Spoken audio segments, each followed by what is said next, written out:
et ce sur quoi on travaille, et c'est pas facile avec Veolia, c'est de s'assurer qu'on peut développer des services et des nouvelles activités qui soient accessibles à ces personnes si fragiles. Et donc, on réfléchit aujourd'hui à des modèles de boîtes à recyclage ou de boîtes à dons qu'on va pouvoir mettre en place dans des immeubles qui, du coup, on ne rentre pas dans le domicile des gens, parce que rentrer au domicile des gens, c'est rentrer dans leur intimité. Si vous avez des gens qui ont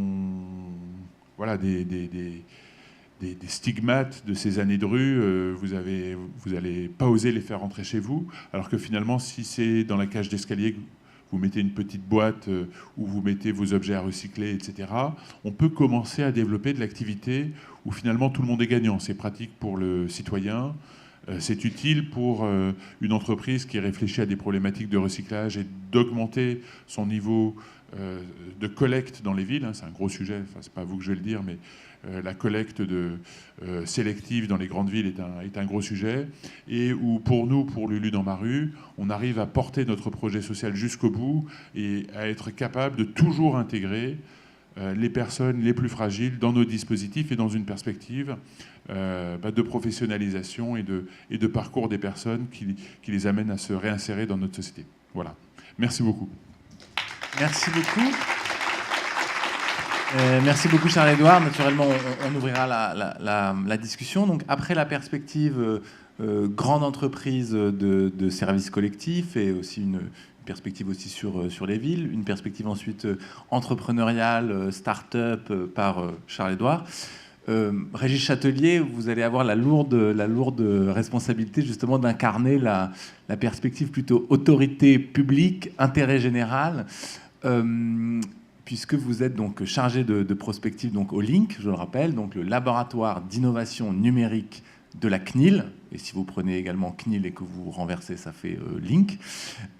Et le LINC, parmi ses travaux, a publié l'année dernière, en décembre dernier, donc un rapport spécial sur la ville intelligente, donc qui s'appelle la plateforme d'une ville que Régis vous avez coordonné. Donc un grand merci d'être là. Et deux points importants. Le premier, c'est que on ne va pas forcément parler ici de protection des données, qui est le rôle traditionnel de la CNIL, mais plutôt de réfléchir à la manière justement dont la Smart City s'organise et comment elle peut s'organiser entre guillemets pour l'intérêt général. Et puisque ce fact s'appelait la croisée des chemins, il y a dans ce rapport des scénarios différents, 4, et donc c'est une bonne manière d'ouvrir la discussion. Juste avant de vous passer la parole, Régis, un point qui m'avait frappé, dont on avait parlé en préparant, qui était de dire la ville s'est organisée traditionnellement autour d'un dialogue entre les municipalités, les autorités publiques et des entreprises comme Veolia, mais dans le cadre d'un contrat. C'est pas chez Veolia qu'on va vous expliquer la notion de contrat de service public, donc on ne vous fera pas cette injure par définition, mais en tout cas s'organiser autour d'une relation contractuelle. Et la Smart City d'aujourd'hui, on l'a vu avec Lulu dans ma rue, on en a parlé tout à l'heure, elle s'organise aussi dans une relation hors contractuelle avec l'émergence de nombreuses applications qui ne dépendent pas d'un lien juridique. Et comment organiser justement ce dialogue entre, d'un côté, des municipalités, des entreprises traditionnelles de services collectifs qui travaillent dans le cadre d'un contrat, et puis des applications nouvelles qui, entre guillemets, s'interfacent entre les citoyens et les collectivités locales. Et c'est un des points, justement, qu'on voudrait voir avec vous. Donc, un grand merci Régis. Et je vais demander à la régie, si vous le voulez bien et si vous m'entendez, de passer les slides de Régis. Magnifique. Un grand merci.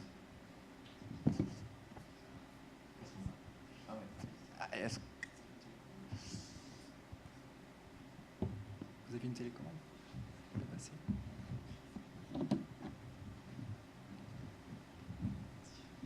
Je gère juste la partie logistique et c'est bon. On va y arriver. Donc merci. Effectivement, nous, la CNIL, notamment le LINC, avant d'aborder le sujet de la ville, on s'était posé cette question, c'est que la question juste conformité à la loi informatique et liberté, c'était un axe possible. Mais on a essayé justement d'avoir une vision qui était un peu plus politique publique et quelle place justement pour le citoyen au milieu de ces nouveaux rapports de force finalement entre différents types d'acteurs, avec toujours quand même notre prisme qui est celui de la protection des données et des individus. Mais voilà, suivant plusieurs axes, suivant l'idée que on avait après une première partie introductive, on s'est arrêté sur trois grands axes avant de proposer effectivement ces 4 scénarios sur comment finalement la vie dans la ville change et ce que ça change pour les individus, avec également cette notion dont on a parlé tout à l'heure de la perte de l'anonymat dans la ville qui nous intéresse plus particulièrement. Et, voilà, et tout ça étant bien entendu organisé autour des données, on en a déjà parlé tout à l'heure. Sur le premier axe sur lequel on a vraiment souhaité se pencher, qui est celui dont on parlait à l'instant, c'était voilà, comment les modèles économiques de la ville transforment la ville.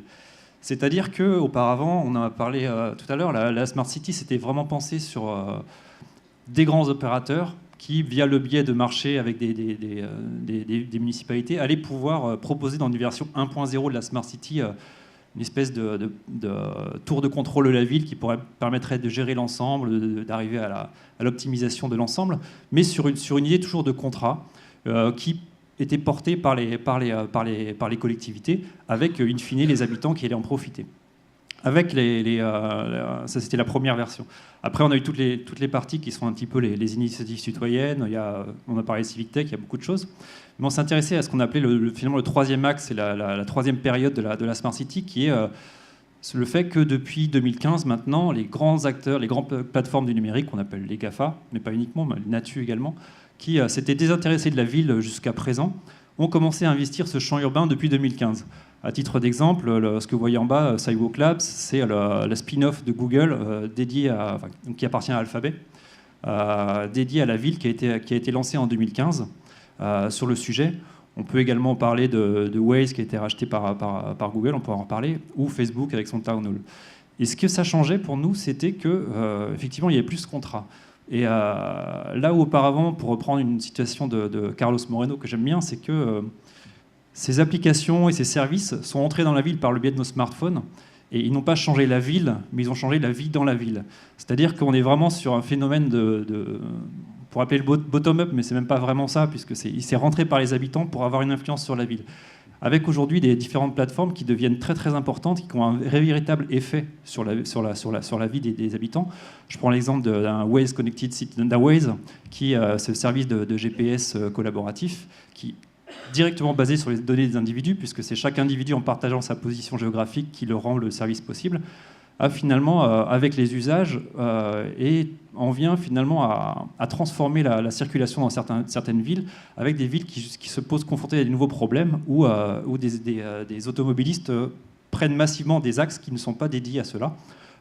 Des axes où on va pouvoir trouver une école, par exemple, ou des axes dont la voirie n'est pas adaptée. C'est-à-dire qu'auparavant, l'aménagement urbain, c'était de faire en sorte de créer des points de friction pour empêcher les véhicules d'aller dans certains espaces qui ne sont pas adaptés à cela.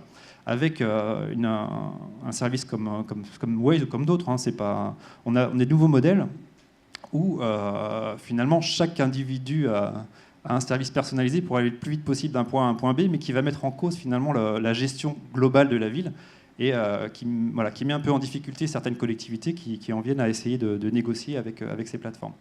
L'autre exemple, c'est Facebook, on connaît, on en a parlé tout à l'heure indirectement avec WhatsApp, mais Facebook qui se positionne de plus en plus comme étant une plateforme de service public, qui proposait récemment le Facebook Town Hall, c'est-à-dire de se transformer en mairie avec des services publics, et qui pourrait proposer des services, que c'est effectivement un moyen de toucher les habitants, mais ça crée des questions dès lors que la collectivité commence à utiliser ce type de plateforme pour adresser ses habitants. Et c'est là où on se retrouve justement dans une situation assez particulière, où cette situation justement que les collectivités locales sont devenues les métayers du champ urbain. Les métayers, c'est-à-dire que c'est son équivalent de ces agriculteurs non propriétaires de leur terre, qui toute leur vie peuvent cultiver une terre pour la rendre de meilleure qualité, mais qui à tout moment peuvent s'en faire éjecter, n'en ayant pas la propriété. Et donc aujourd'hui, une ville qui fait le choix de proposer des services à l'intérieur d'une plateforme, que ce soit un écosystème, on peut Google, Apple ou Baidu, peu importe, c'est pas la question, va entraîner ses habitants dans cette même plateforme.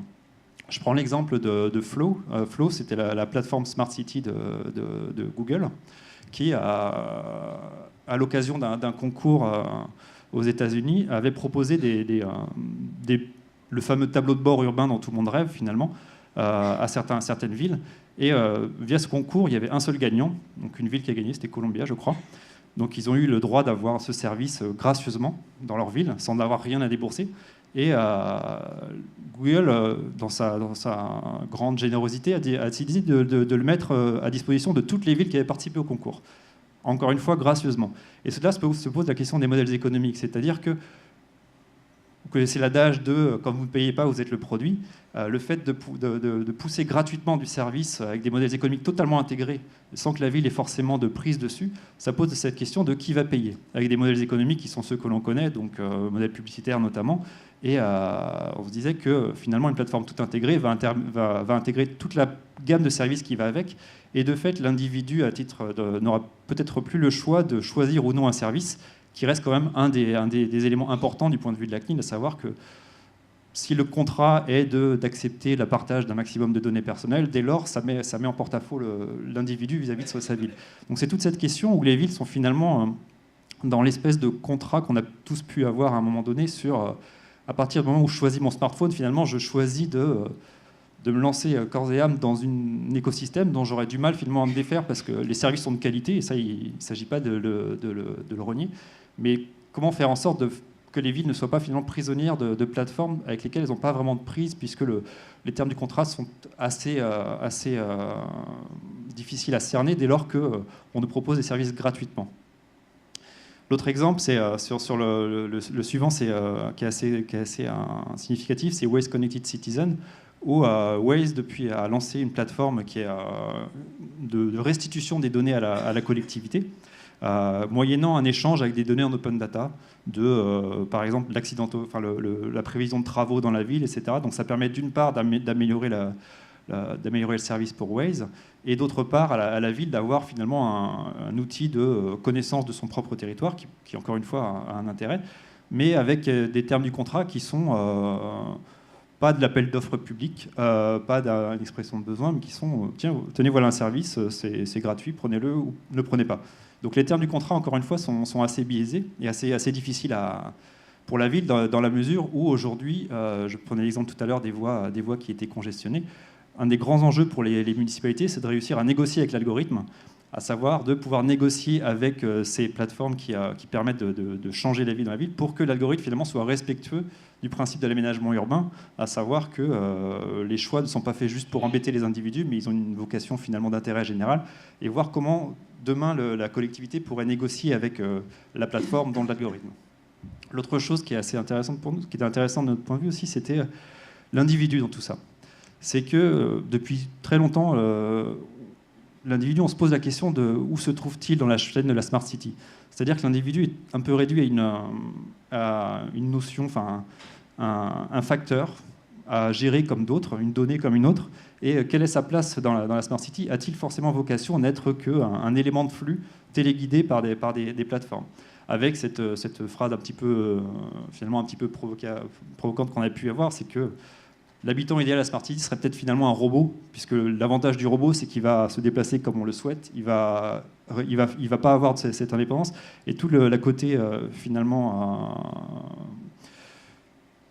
imprévisible de l'humain et dans la ville, finalement tendrait à disparaître. Et on prenait cet exemple de la vision de la ville, je ne sais plus par quel acteur, à horizon 2030, où si on regarde bien sur l'image, il n'y a guère que 2 personnes. Et pour le reste, ce sont des véhicules, des voies et des grands ensembles. Mais dans toutes les imaginaires de la ville du futur, très souvent, vous pourrez regarder, c'est assez intéressant de voir que très rarement, il y a des êtres et des individus réels dans cette ville. Donc, voilà, quelle serait la place qu'on pourrait lui rendre dans ce contrat? Avec la troisième axe, qui était cette fameuse navigation privée, on a pris l'exemple de ce qu'on connaît avec le navigateur. Encore une fois, on est vraiment allé de ce qu'on connaît de notre navigation en ligne versus ce qu'on connaît dans la ville. Aujourd'hui, des capteurs, la ville en est truffée. Ce qu'on disait tout à l'heure en ouverture, c'est que historiquement, la ville est quand même le lieu de l'anonymat. Très souvent, les personnes ont quitté la campagne, ont quitté leur village pour aller en ville, pour gagner une certaine liberté, à savoir qu'on n'était plus sous le regard des pairs, où on n'était plus lié à notre propre histoire, à l'histoire de notre famille, mais on pouvait, dans un espace d'anonymat, recréer une vie, devenir libre finalement. Par rapport à parfois un poids de l'histoire qui pouvait être trop important. Et le fait d'être capté en permanence remet finalement en cause cet anonymat. Et comment faire en sorte que toutes ces données qui sont captées ne se retournent pas à un moment donné contre les individus. On parlait du contrat social en Chine tout à l'heure, qui est un peu différent de celui qu'on connaît ici, mais l'exemple que vous voyez en bas, l'image en bas, ce sont des capteurs de reconnaissance faciale qui permettent de repérer en temps réel les individus qui ne traverseraient pas directement dans les clous, avec des idées également qui commencent à avoir de la notification, enfin, du système de points sur la citoyenneté.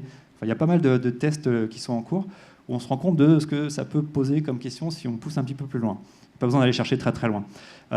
Et par rapport à ces questions, encore une fois, il ne s'agit pas de remettre en cause les capteurs en eux-mêmes, mais leur finalité. Et c'est tous les principes de la loi informatique et liberté, puis du futur règlement européen, c'est la question de la finalité.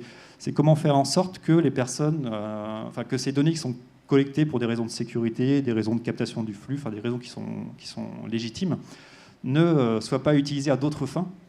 Et comment il faudrait justement bien faire en sorte d'encadrer la collecte de ces données pour pas qu'à un moment donné ou à un autre, elles se retournent contre les individus.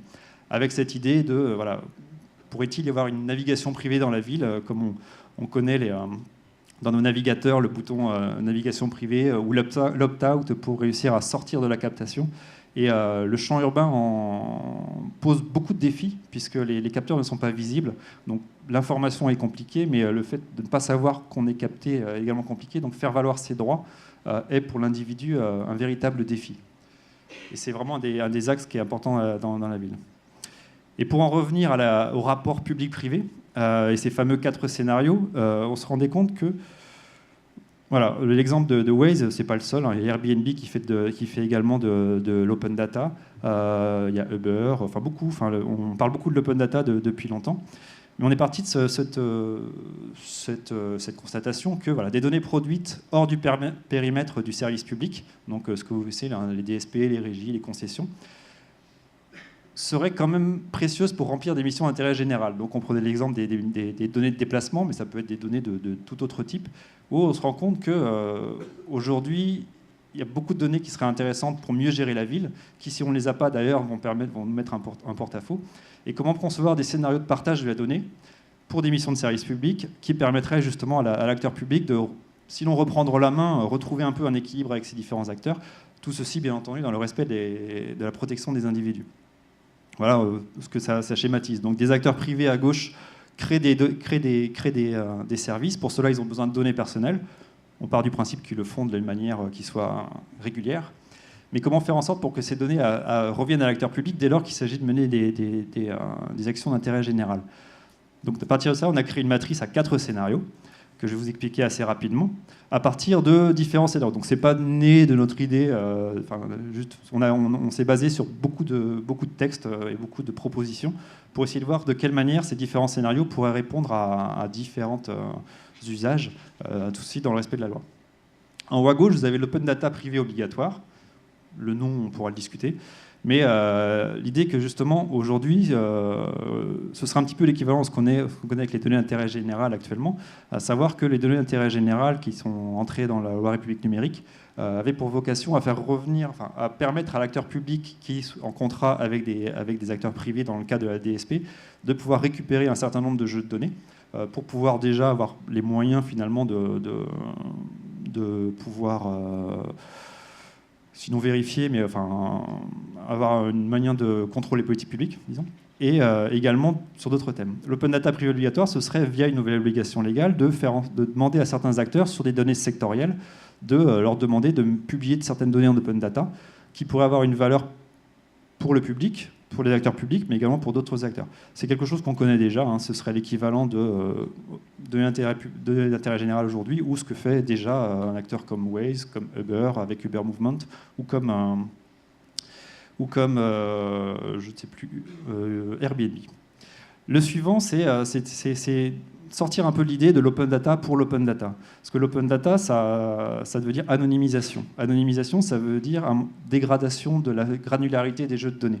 Et aujourd'hui, il y a un véritable bras de fer sur ces questions, à savoir que, je prends l'exemple de la ville de New York, quand Uber fait de l'open data, la municipalité de New York lui répond « Oui, mais vos données elles sont tellement agrégées qu'elles ne sont pas utiles. Nous, ce qu'on souhaiterait, c'est des données vraiment fines qui vont nous permettre à nous d'avoir une gestion plus fine de la gestion de l'espace public et savoir où poser un arrêt de bus, où prévoir de supprimer les trottoirs ou mettre des trottoirs plus grands parce qu'il n'y a pas de passage, etc. etc. » Et ce qui est assez amusant, c'est que la raison invoquée par ces acteurs pour ne pas pas restituer de données à l'acteur public, c'est la protection des individus. Ils disent oui, mais vous n'êtes pas sérieux, vous savez pas faire l'open data, vous savez pas du tout protéger les individus. Si je vous les donne, vous allez les mettre en open data, ce sera pas protégé, et in fine, les individus vont perdre. Et donc en fait, l'open data devient un prétexte à ne pas rendre la donnée. Et partant de ce principe-là, on s'est dit que ça peut être intéressant d'avoir un système, encore une fois, qui, via une nouvelle législation légale, ça reprend des propositions du rapport Sitterman, qui est un rapport parlementaire de 2015. Ça reprend des choses qu'il y a aujourd'hui dans le Free Flow of Data au niveau européen. Donc qui permettrait justement à l'acteur public, encore une fois pour certaines données sectorielles qui seraient d'un intérêt public, de pouvoir récupérer certaines données fines, non plus pour faire de l'open data, mais pour la mise en œuvre de politiques publiques, avec, cette fois, il deviendra responsable de traitement au sens de la CNIL, et ce serait de notre responsabilité de faire en sorte de les accompagner pour qu'ils respectent les conditions, notamment de finalité, à savoir que les finalités d'usage de ces données devraient avoir un intérêt public légitime et ne pas aller contre les intérêts des individus. Et une deuxième ligne qui là, c'est à droit constant. C'est possible déjà aujourd'hui. Et ça, c'est pour organiser un peu le passage des données d'un acteur à l'autre. Et donc, on a pris exemple cette plateforme de réutilisation de données, qui est quelque chose qui existe déjà. C'est que finalement, ce qui est important, c'est pas tant de restituer les données à une personne, mais c'est de lui permettre d'avoir des réponses à ses questions sur ses propres données. Parce qu'aujourd'hui, la logique, c'est toujours de dire on va sortir nos données, on va les donner à un tiers qui va les traiter lui-même pour lui-même ou pour d'autres. Cette question de plateforme de réalisation de données, c'est l'inverse. C'est que l'acteur privé reste avec ses données.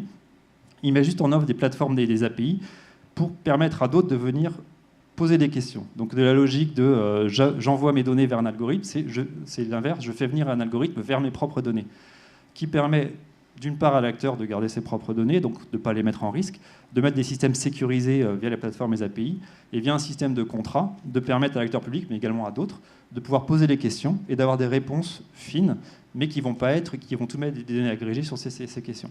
Ça, c'est l'exemple qu'on a pris, c'est un projet qui s'appelle Opal, qui est mené avec l'AFD et Orange, où ils sont beaucoup posés ce genre de questions, et voilà, pour changer un petit peu la logique. Et finalement, si on parle de finalité et d'objectifs, on peut répondre à des objectifs qui sont les mêmes qu'avec l'open data ou avec les données, la restitution de données, sans finalement faire circuler la donnée autrement que par les API. Et enfin, et là ça me permettra de terminer sur le règlement européen, il y a un nouveau droit le règlement européen inclut un nouveau droit pour les individus qui est celui de la portabilité. La portabilité, c'est qu'auparavant, nous avons tous un droit d'accès sur nos propres données à caractère personnel, à savoir qu'à tout moment, on peut faire la demande à un acteur de nous donner à lire nos propres données. Ça peut prendre différents formats. Ça peut prendre, parfois c'est des PDF, parfois c'est un courrier avec des feuilles imprimées. Il y a aucune, ça c'est parfois pas utilisable du tout, mais l'idée c'est qu'ils nous rendent un petit peu tout ce qu'on a. Portabilité, c'est autre chose. C'est la restitution à l'individu des données qu'il a transmises dans le cadre de son utilisation du service sous un format lisible par machine et communément utilisé, donc interopérable. Avec l'idée que, je prends l'exemple on en parle souvent de l'exemple, souvent c'est présenté un petit peu à tort comme le moyen de passer d'une plateforme à une autre. L'exemple que j'aime bien citer, c'est passer de Spotify à Deezer, par exemple, où je vais repartir avec mon historique d'écoute, avec mes playlists, qui va me permettre, en les remettant dans une nouvelle plateforme, de directement bénéficier d'un service qui s'alimente de mes 3 ou 4 ans d'usage. Parce que finalement, le coût de transfert d'une plateforme à une autre, c'est souvent le temps d'usage plus que le coût financier. Ça, c'est la version quand on reste dans le champ privé. Ça permet aussi à l'individu de les récupérer pour lui-même et pour se créer éventuellement un nouveau service. Dans la portabilité citoyenne, on se disait qu'on parle souvent de participation des citoyens au bien public, etc. Comment faire en sorte de faire les civic tech, comment faire en sorte que les personnes participent. Mais le texte du règlement européen, à aucun moment dit qu'il faut récupérer ces données pour les donner à un autre acteur du même secteur et privé.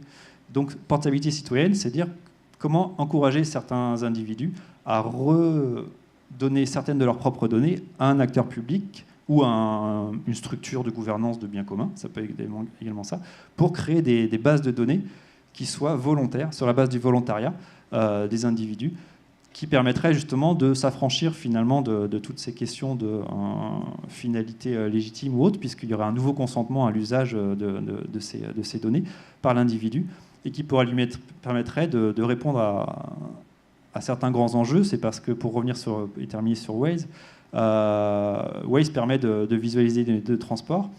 Il y a l'exemple de Montréal assez récemment, qui, eux, pour avoir des données qui leur soient propres et qui soient concrètes, ils avaient mis en place une application où les citoyens étaient amenés à juste télécharger une application qui était juste de la géolocalisation, et pendant 1 mois, 2 mois, 3 mois, je ne sais plus, ils acceptaient de se faire géolocaliser dans tous leurs déplacements quotidiens pour que la ville de Montréal ait ses propres données. Mais par contre, il fallait développer une application, faire de la communication, etc., etc. Donc c'était assez lourd, pour au final une masse critique dont on ne sait pas si elle est valable, mais en imaginant des systèmes d'opt-in qui soient assez simples pour des individus. Et c'est un des grands enjeux pour ces acteurs, c'est à chacun de pouvoir s'en saisir, de créer des bases de données finalement qui soient des communs pour le bien public et pour des finalités d'intérêt général.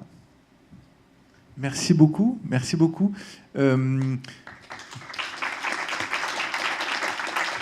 Ce que je vous propose dans la demi-heure qui nous reste, c'est d'engager la conversation avec vous. 3 perspectives qui sont évidemment différentes. La perspective un peu de la transformation de la ville, et quelle transformation pour un groupe comme Veolia pour accompagner ces transformations de la ville. L'entrepreneuriat au service du lien social et de la recréation de l'emploi à la maille de la ville grâce au digital. Et puis une réflexion sur quelles sont les options possibles pour, encore une fois, garantir une protection optimale des données, sachant que finalement la donnée est un peu la particule élémentaire de la ville intelligente, et comment justement gérer intelligemment ces particules élémentaires qui constituent la ville intelligente. Donc j'espère que ça suscite des questions, des interrogations, des challenges de votre part, et je pense qu'un micro, sinon je vous donnerai le mien, passera parmi vous.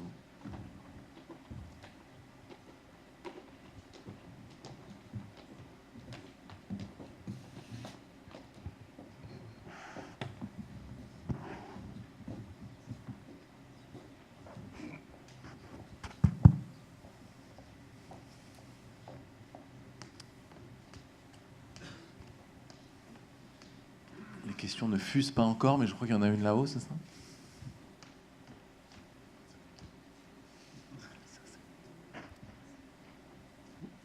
Bonjour, Akil Amirali au Centre de recherche en gestion de l'École Polytechnique. J'ai parcouru un peu votre numéro spécial et j'ai identifié des initiatives. Alors je vois Ouchaïdi, alors je m'adresse plutôt à vous sur les questions de la protection des données ou de la gestion de ces données dans le cadre des pays en développement, des villes en développement, puisque les cas que vous mentionnez dans votre numéro spécial, pour Ouchaïdi à Nairobi notamment, ou Digital Matatu, portent sur ces villes en développement. Et donc la question est la suivante, c'est dans quelle mesure, dans le cadre, dans le contexte de ces villes où parfois les services publics en réseau sont discontinus, voire défaillants, dans quelle mesure est-ce que ces données produites par des acteurs privés, parfois à l'insu des usagers, des services que peuvent être transport urbain, que peuvent être informations à l'usager sur l'arrivée prochaine à son robinet de l'eau, comment, dans ces contextes de défaillance des services publics en réseau ou de discontinuité de ces services, est-ce que la donnée se trouve être protégée ou pas? Voilà, la question est la suivante. Je vais juste me permettre d'abord d'apporter juste un petit commentaire, et puis après peut-être je vous passerai la question sur la protection des données dans les pays émergents si vous avez une perspective sur le sujet. Avant de vous répondre, et je dois vous dire tout de suite que je ne suis pas certain de pouvoir vous répondre sur la partie technique de la protection des données, juste un mot sur les deux articles que vous mentionnez dans le numéro. Donc un qui concerne donc la plateforme Mouchaïdi à Nairobi et l'autre sur Digital Matatu, également à Nairobi. Ce qui nous a intéressé, c'est de montrer comment dans des pays émergents, beaucoup de services collectifs, je prends l'exemple de Digital Matatu, donc les Matatu, ce sont tout simplement les réseaux de minibus qui font office de services collectifs de transport à Nairobi. Donc comment ces services collectifs sont gérés de manière informelle dans les villes émergentes. Hernando de Soto, qui est toujours un économiste péruvien, il avait l'habitude de dire le secteur informel n'est jamais que la réponse des gens, réponse plus ou moins créative à la défaillance des services publics. Donc il n'y a pas de service public digne de ce nom à Nairobi, donc il y a des services de minibus. Et il y a eu une expérimentation qui a été faite, qui était de dire, finalement, est-ce qu'on peut essayer de retracer la carte des minibus de Nairobi, puisque le problème basique que vous avez quand vous êtes à Nairobi, c'est que si vous cherchez à prendre un de ces Matatu, il y a grosso modo 10 000 Matatu en ville qui sont 10 000 Matatu, 10 000 micro-entrepreneurs, et que si par hasard vous n'êtes pas dans votre quartier, savoir où est-ce que le Matatu passe, quel est, entre guillemets, l'arrêt du Matatu, bon courage si vous ne connaissez pas ce quartier. Donc, personne n'avait jamais vu la carte des Matatu et, entre guillemets, les systèmes informels, certes, ils peuvent marcher, mais ils sont sous-optimaux au sens où personne ne les a jamais vus. En tout cas, personne n'en comprend, personne ne les a jamais visualisés. Et l'expérience à laquelle vous faites référence et donc sur laquelle un article a été consacré, c'est de dire, est-ce qu'on peut essayer d'avoir la carte des Matatu. Donc il y a un peu de data, un peu de visualisation. Alors techniquement, je serais bien incapable de vous dire comment ça a fonctionné, mais on a été capable de visualiser pour la première fois le réseau des Matatu. Et ce qui est intéressant, notamment si vous vous intéressez au secteur informel, c'est que cette carte des Matatu, je vous invite à la lire, à la voir dans le numéro Fact, cette carte, on dirait la carte de la RATP. C'est-à-dire que vous voyez une carte qui est parfaitement entre guillemets, rationnel. Et ce que ça indique, et c'est le sens de cet article, c'est que informel ne veut jamais dire irrationnel. Informel veut dire rationnel mais invisible.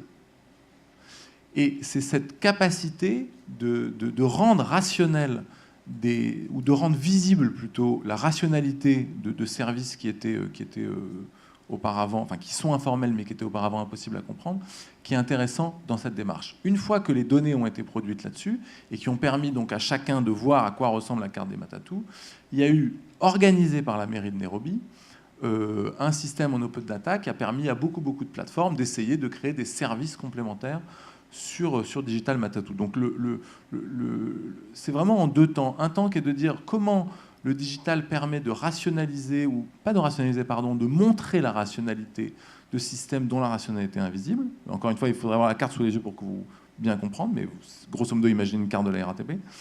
Et puis, deuxième élément, la mairie de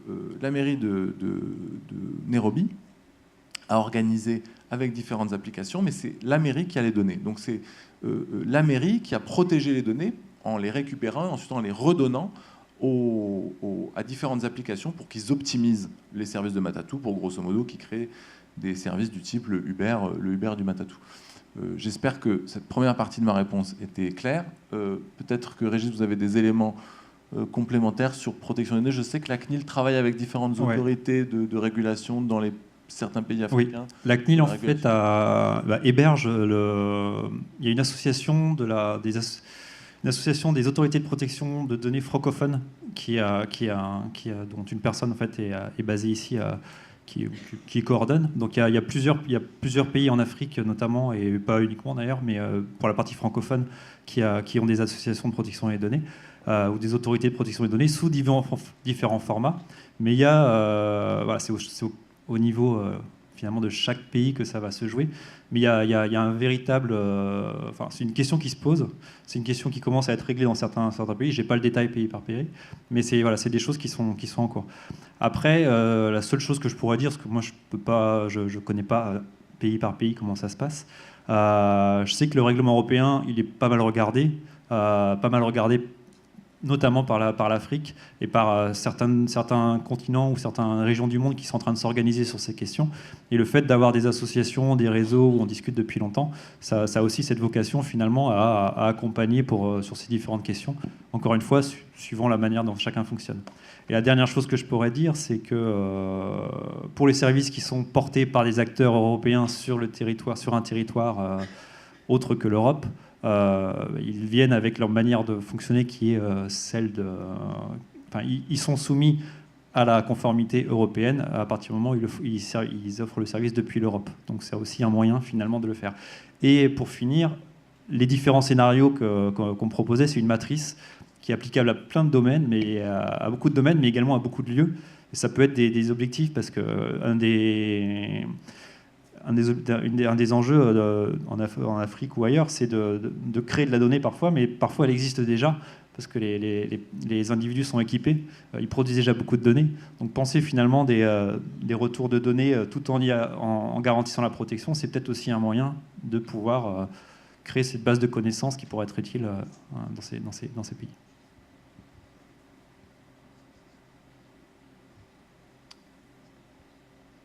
D'autres questions? Si la salle est trop timide, je poserai moi-même des questions.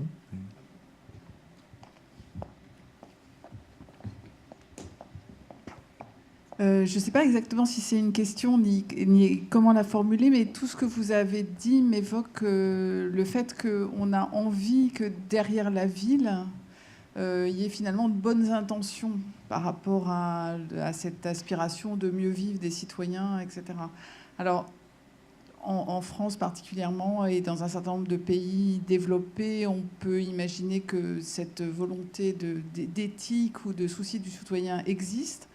Encore que, je pense que c'est pas du tout une évidence et qu'on peut se poser la question de savoir comment on réglemente les villes, ou on réglemente la gouvernance des villes, ou on fait en sorte que la gouvernance des villes soit correcte. Donc ça c'est ma première question, c'est qu'est-ce que vous voyez comme outil? Est-ce que c'est la réglementation qui pourrait être un outil qui permettrait de faire ça? Et la deuxième chose, moi je travaille plutôt dans les pays en développement, chez Veolia. On peut remarquer qu'effectivement dans beaucoup de pays en développement, les services n'existent pas, c'est-à-dire une espèce de défaillance de l'organisation par les villes en particulier, voire par les gouvernements, parce que souvent c'est au niveau du gouvernement et pas au niveau de la ville. Et que donc, effectivement, l'organisation par les citoyens a tendance à se substituer à ça. Et on peut se demander si, du coup, ça va basculer complètement vers l'organisation par les citoyens eux-mêmes. Mais là encore se repose la question, je pense, de l'éthique et du bon fonctionnement. C'est-à-dire que ce n'est pas parce qu'une entreprise est une micro-entreprise ou une entreprise informelle qu'elle a forcément une volonté d'éthique vis-à-vis de ce qui va se passer dans la ville. Voilà, je ne sais pas si c'est exactement une question, et je pense que c'est... Est-ce que je peux me permettre de diriger la question vers Charles-Édouard Vincent, et notamment parler gouvernance des startups comme le Lieu dans ma rue? Alors oui, je vais faire ça, mais je pensais dire autre chose. Vas-y, je t'en prie. Oui, en termes de gouvernance pour le Lieu dans ma rue, le projet a une véritable vocation d'impact social, mais en utilisant les outils économiques pour l'atteindre. Mais dans notre gouvernance, ce qu'on a fait, c'est que, en fait, on a une association avec des investisseurs qui, en fait, sont au board, en fait, dont sont les actionnaires de l'entreprise qui a pris des statuts solidaires. Donc, les statuts solidaires s'imposent donc ces règles de gouvernance qui ne sont pas... qui oblige à ne pas rechercher que le profit, mais également un impact social. Donc dans nos statuts, la recherche du profit ne peut pas être notre seule existence. Et donc on a mis dans nos statuts, nous, c'est l'insertion professionnelle et la création de liens à l'échelle de la ville.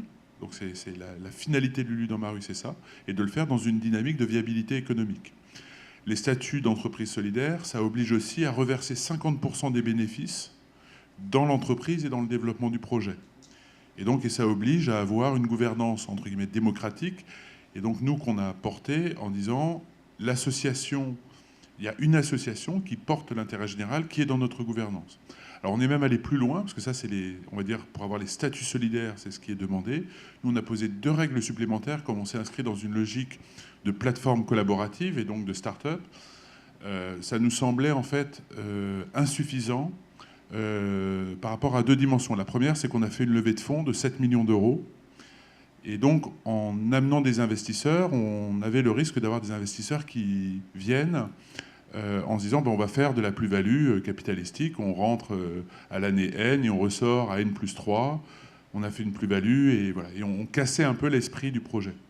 Donc on a imposé, pour faire venir les investisseurs, on a accepté ces règles de plus-value, mais ce qu'on a dit, c'est que sur la plus-value qui sera faite, 50% sera reversé à l'association. Alors cette association, qu'est-ce qu'elle fait? C'est elle qui fait tout l'accompagnement des Lulu. Tout à l'heure, quand je vous disais que, en fait, on est une plateforme, mais on a aujourd'hui, dans l'équipe des 50 personnes, vous avez 20 concierges qui passent la moitié de leur temps à être en soutien des Lulu, donc quasiment 10 personnes qui font ça, plus en centrale, 5 personnes qui sont dans du soutien administratif, dans de l'accompagnement pour les démarches, mais aussi sur des questions de recherche de logement, si à un moment des Lulu en ont besoin. Donc on a vraiment un accompagnement sur mesure. Et comment on finance cet accompagnement? Aujourd'hui, par la philanthropie, ce que je disais, les fondations qui nous accompagnent. Mais demain, ce qu'on veut, c'est créer un système qui permette justement de financer notre ambition sociale. Et ça va venir de 50% de plus-value que fera un investisseur qui sera reversé à l'association. Ça, c'est la première règle qu'on a posée en plus. Et la deuxième règle qu'on a posée en plus, c'est qu'on s'est dit aujourd'hui, les plateformes collaboratives, elles ont un travers. C'est qu'elles, en fait, elles captent toute la valeur qu'elles font remonter au niveau des actionnaires, et finalement, elles appauvrissent beaucoup la base. C'est un peu tout le sujet autour d'Uber, des VTC, qui ne sont pas du tout partie prenante. Et donc, on a voulu réinventer un peu cette logique de participation qu'on a dans l'entreprise, où si jamais l'entreprise fait des bénéfices, à un moment, les salariés sont quand même associés à ça. Et donc, ce qu'on a dit, c'est que si les actionnaires se rémunèrent avec des dividendes, alors je vous rassure, c'est pas tout de suite, on est encore loin de notre modèle, mais on l'a prévu et c'était important dans les investisseurs qui nous ont rejoints, 30% du montant des dividendes seront préalablement reversés au Lulu. C'est-à-dire que quelque part, on a créé un dispositif qui fait qu'on autorise les actionnaires à se rémunérer, mais si les actionnaires se rémunèrent, je veux dire, ils arrosent un peu le terreau qui a permis de créer cette richesse. Donc voilà. Donc un projet qui a été, jusque dans la gouvernance, véritablement pensé pour permettre d'avoir une véritable logique économique avec de l'investissement, avec la reconnaissance de distribution de profits, de dividendes, de plus-value capitalistique, mais en mettant ces logiques économiques toujours dans une perspective de donner les moyens à notre ambition sociale. Donc ça, c'était par rapport à ce qu'on a construit, nous, en tant qu'entreprise, dans cette nouvelle gouvernance. Ce qu'on a voulu faire et aligner cette gouvernance avec notre volonté d'impact social. Par rapport au rôle des villes, je préside même une commission à l'échelle de la ville de Paris. Il y a un conseil qui a été créé il y a 2 ans, qui s'appelle le Conseil des générations futures. Et la ville de Paris a voulu réfléchir aux questions de l'arrivée de ces plateformes par rapport à la vie des habitants et à ces questions éthiques. Et en gros, la question qu'elle a posée à la commission que je préside, qui est constituée en fait de citoyens parisiens dans toutes les dimensions. Il y a des entreprises privées, il y a des associations, vous avez des habitants, des conseils de quartier, vous avez des... Voilà. On va dire toutes les dimensions de la société sont représentées dans ce conseil. On a créé une commission qui s'appelle donc Commission économie du partage pour que cette économie collaborative ne soit pas une économie de la prédation, mais une économie du partage. Donc on a travaillé là pendant 1 an et demi sur ces questions-là. Ce qu'on voit apparaître, la première difficulté, c'est que beaucoup de choses dépendent de la réglementation, des lois, et donc qui ne sont pas au niveau de la ville. Les villes sont finalement assez démunies dans fixer les règles du jeu. Elles ont des moyens, elles peuvent mettre des systèmes incitatifs ou pas, mais en termes de réglementation forte sur les questions éthiques, c'est très compliqué pour une ville de s'emparer de ces questions-là. Donc en fait, ça se joue au niveau de l'État, et aujourd'hui, c'est des questions qui sont encore peu débattues. Avec aussi, on le voit aussi, c'est un environnement qui évolue à une telle vitesse, que c'est très difficile de poser des réglementations qui, très vite, ne sont pas caduques. Voilà.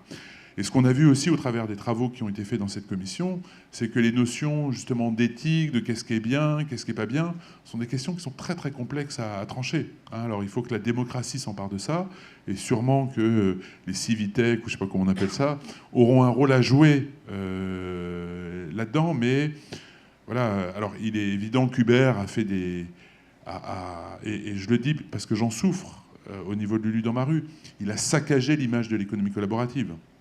Aujourd'hui, Uber, ubérisé, c'est un gros mot.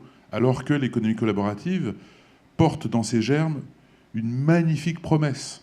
Une magnifique promesse où on a enfin un outil à la hauteur des enjeux de notre société qu'on n'arrive pas à résoudre depuis des décennies.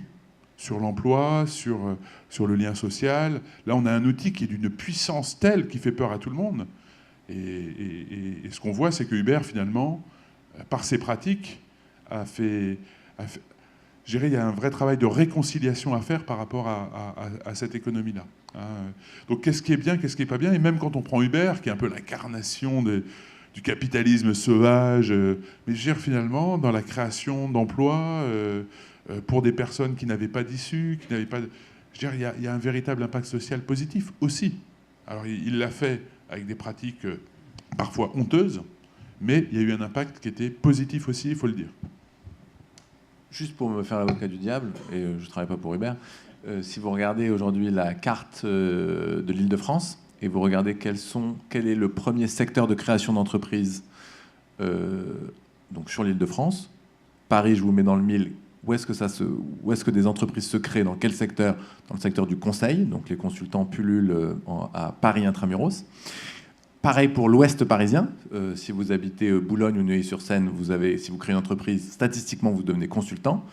Maintenant, vous prenez le 93, le 94, je vous le mets dans le mille, si vous devenez entrepreneur, statistiquement, qu'est-ce que vous devenez?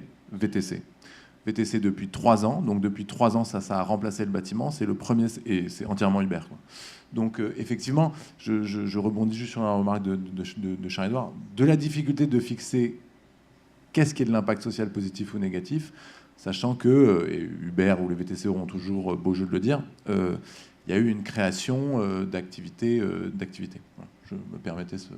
Et pour conclure, nous, du diable 2 minutes. Au niveau de la commission économie du partage au sein de la ville de Paris, ce qu'on a demandé à la ville, c'est d'enclencher une démarche pour poser un peu une grille de lecture sur cet impact social, sur les effets positifs, négatifs. Parce qu'en fait, le sujet n'est pas tant de juger est-ce que c'est bien, est-ce que c'est pas bien, mais de nous donner les outils d'arriver à évaluer où est-ce qu'il y a des effets positifs, où est-ce qu'il y a des effets négatifs. Voilà. D'arriver à poser une grille commune, une grille de lecture commune, pour qu'on soit à peu près d'accord sur certains acteurs, on va plutôt leur demander d'être vigilants à ça, et voilà, mais qu'on puisse au moins avoir un socle commun d'analyse.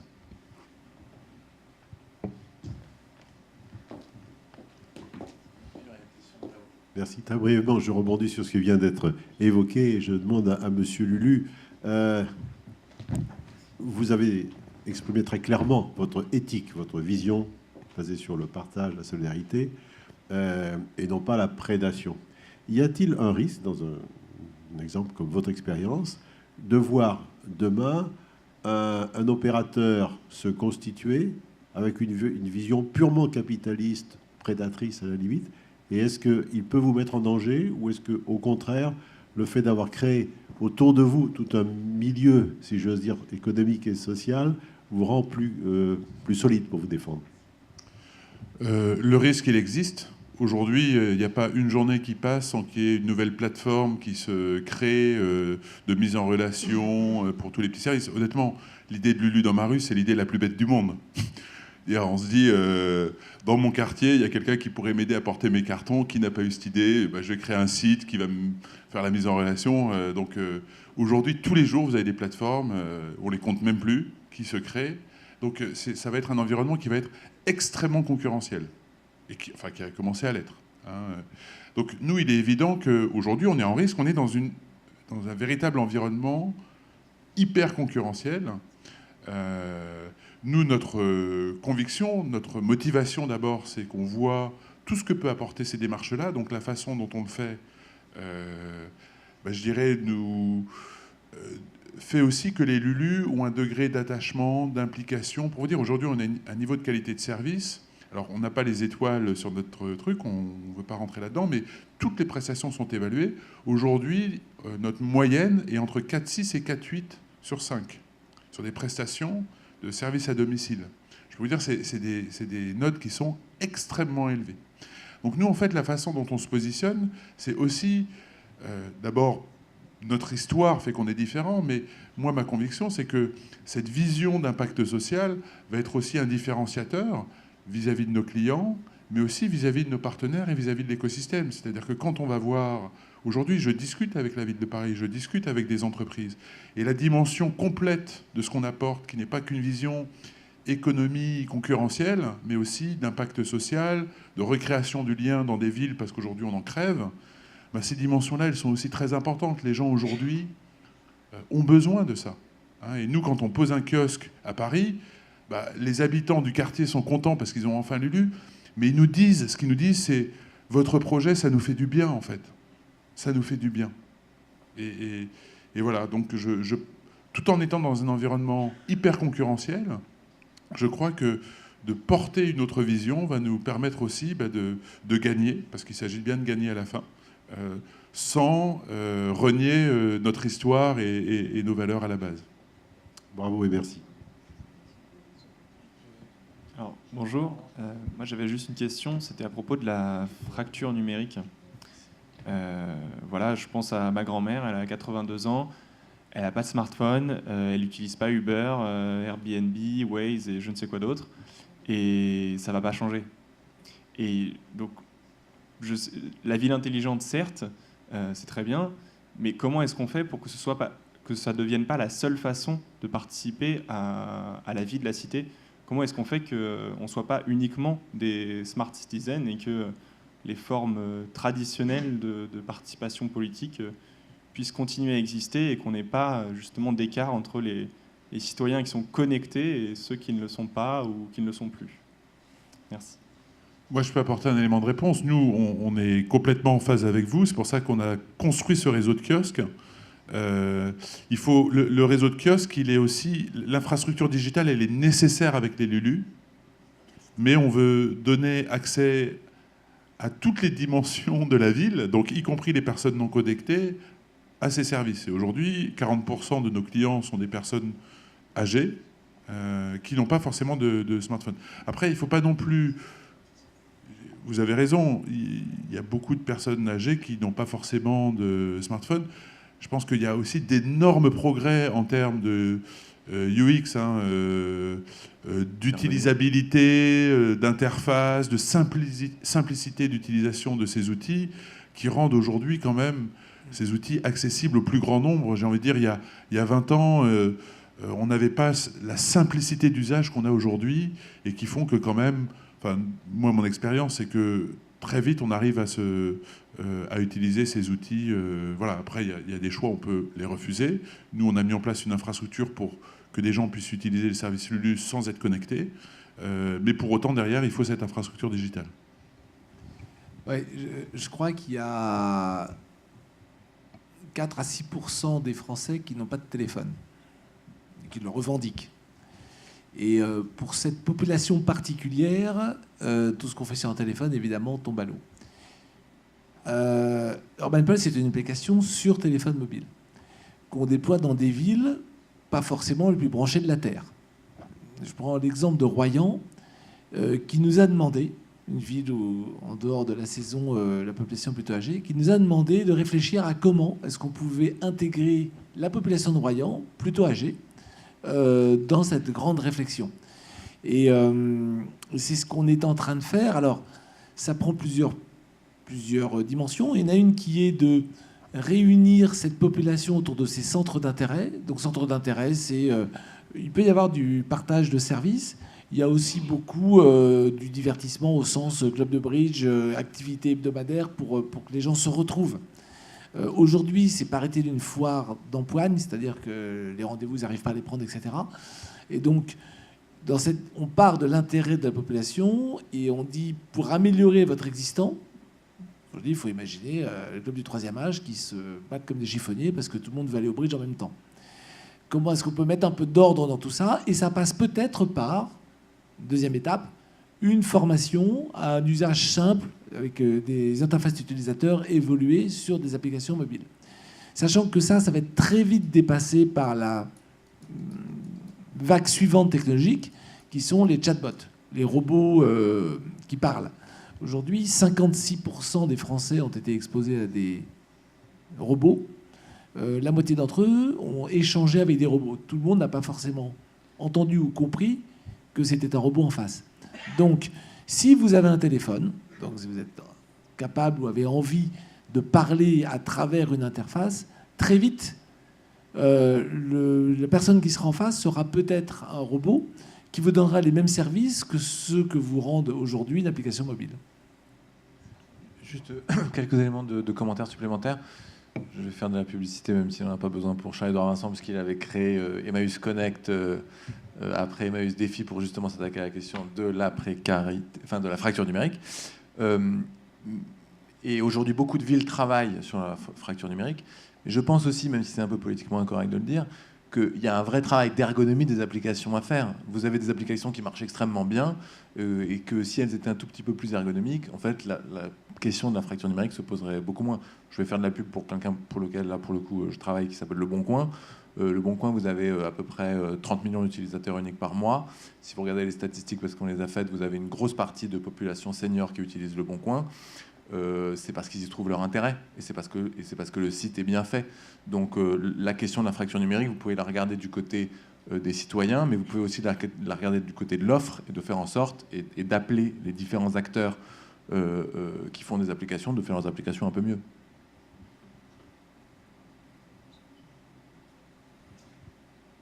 Une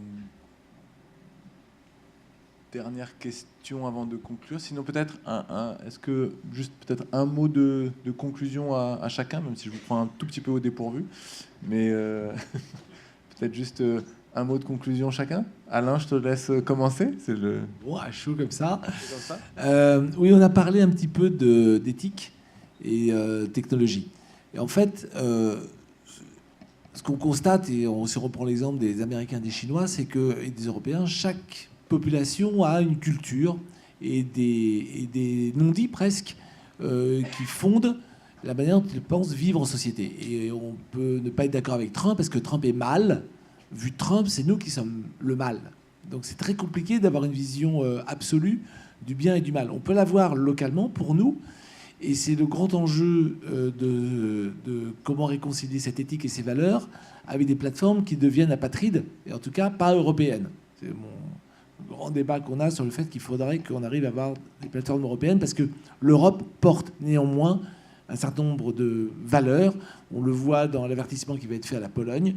La démocratie, c'est quelque chose d'important, et probablement plus important en Europe que partout ailleurs. Et donc, en conclusion, nous, on appelle de nos voeux, et on y travaille, hein, c'est plus que brûler un cierge, de l'émergence de plateformes européennes qui réconcilieraient ce que fait une plateforme, c'est-à-dire l'intérêt du particulier. Aujourd'hui, un Zuckerberg, tout le monde vous dira « Ah, j'y avais pas pensé, moi je ne pense que à l'individu ». Donc réconcilier cet intérêt de l'individu qui est important et l'intérêt général. L'intérêt général qui est donc porté par des valeurs et qui, à notre avis, ne peut pas exister autrement que, pas être personnalisé autrement que par le politique. Et c'est pour ça que chez Veolia, quand on fait des plateformes, on les fait avec les politiques pour essayer de retrouver cette balance entre l'intérêt particulier, les intérêts particuliers, optimisés comme on veut, et l'intérêt général. Merci Alain. Régis ou Charles-Édouard, qui préfère se lancer? Rapidement, je continue sur le...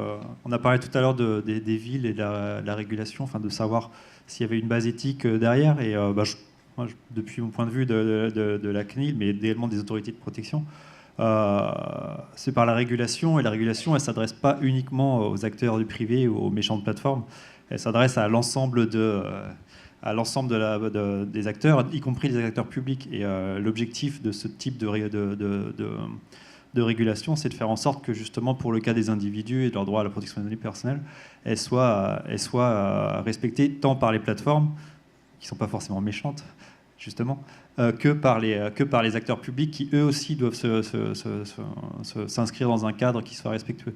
Et c'est tout le champ, en fait. Et c'est là où, finalement, la régulation, elle vient après le politique, parce qu'il faut que le politique décide des règles, et que ce soit pour la Smart City ou comme pour d'autres champs, c'est finalement le politique qui doit créer le cadre et à des acteurs comme la CNIL ou comme d'autres de faire en sorte de le réguler.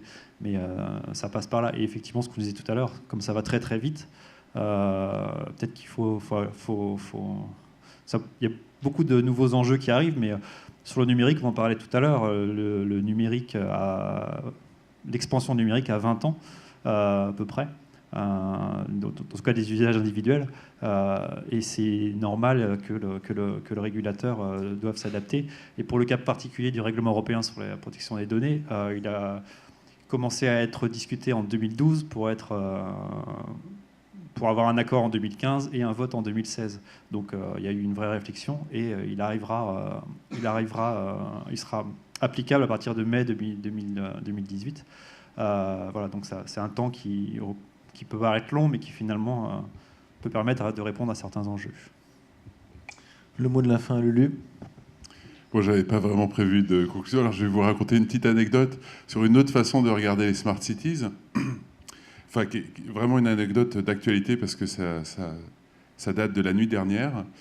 En fait, vous avez dans les villes beaucoup de bureaux chauffés la nuit, et vous avez aussi beaucoup de personnes à la rue. Et ce qu'on a fait chez Lulu, on a contacté en fait une association qui s'occupe justement de maraude. Et la nuit dernière, on a démarré, on va le faire maintenant chaque nuit, le soir, quand tout le monde est parti, on met nos bureaux à disposition pour des familles qui sont à la rue, qui dorment dans nos bureaux pendant la nuit. Et le matin, à 8 h, donc on s'organise tous. On a une permanence, donc c'est volontaire. Tous les salariés de Lulu dans ma rue s'inscrivent, donc on a un petit planning. Le soir, entre 20 h et 23 h, on attend les familles. Et le matin, à 8 h, on arrive et puis on range tout. Et à 9 h, il faut qu'elles soient parties pour qu'on démarre l'activité. Et donc on a démarré la nuit dernière. Donc la nuit dernière, c'était notre première nuit. On a eu un couple, donc de 2 familles somaliennes, un couple dont la femme, enfin je vais vous le dire parce que elle avait son sac à dos et elle avait une entorse de la cheville, donc elle marchait comme ça, qui était arrivée à Paris. Et une famille, au départ, on ne devait avoir qu'un seul couple. Et après, on nous a appelés au moment où on partait, puisqu'on avait accueilli notre famille, ils nous ont rappelé, ils avaient une famille sur les bras de 7 personnes, dont 2 enfants de 3 ans, enfin 3 enfants, mais il y avait 2 enfants de 3 ans et 4 ans. Ils sont arrivés à minuit avec la grand-mère, donc c'était 7. Ils n'avaient pas mangé. Donc on a réussi à aller vite au petit resto d'à côté, ils nous ont filé des restes. Donc on les a installés, puis ce matin à 8 h, donc, on les a réveillés, ils sont partis, puis à 9 h, on a eu notre réunion d'équipe avant que j'arrive et tout. Voilà, donc je me disais, si déjà dans les villes, les entreprises pouvaient se mobiliser sur des choses toutes bêtes, mettre leur bureau à disposition comme ça la nuit. Alors c'est une organisation et c'est une grosse organisation en fait, mais c'est aussi, je pense que c'est aussi des choses qui font du bien à tout le monde. Et puis, ça permettrait à nos cities d'être un peu plus smart aussi, quoi. Voilà, merci. chacun a sa to-do pour repartir de cette conférence. Un grand merci à l'Institut Veolia, un grand merci à Veolia, un grand merci à vous, un grand merci à Charles-Édouard Vincent, Rachid Chatelier et Alain Staron pour leur participation. Et très bon appétit.